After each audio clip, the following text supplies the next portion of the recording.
Welcome.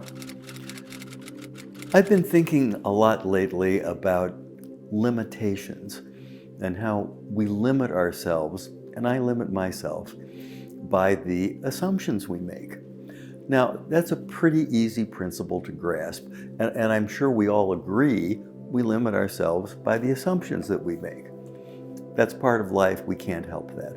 And we fight it when we see it, and it's deleterious for us in some way.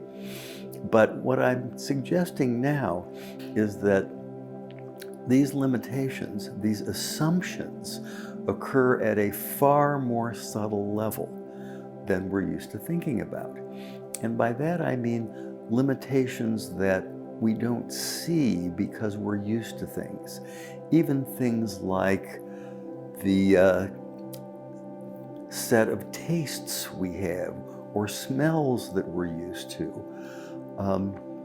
What would life be like if we had a broadened sense of those things, or even a different sense of those things?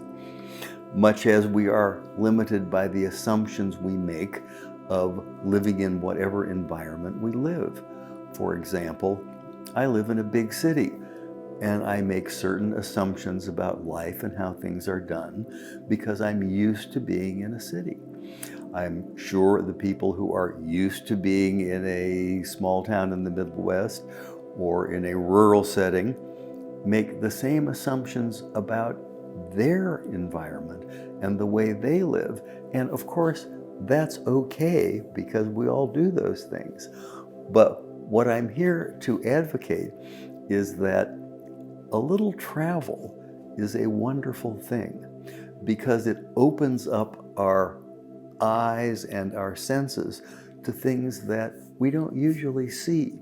Of course, it's nice to say we've visited another culture and we see how people live and how they make their livings and what's important there and how they build whatever it is their cities are composed of, and so forth. All that's true and all that's very good, but there's a far much more subtle thing that's going on that has to do with the quality of light, the sense in the atmosphere, the taste of the local possibilities for food, and so forth.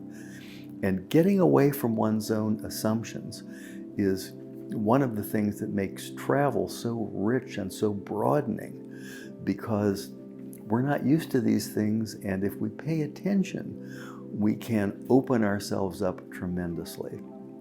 Travel is a wonderful thing, particularly, I might add, for young people, as it opens up their possibilities. It's really an investment in the quality of our lives to go somewhere and just look around and be there and inhale and taste and see a local setting just because it's different.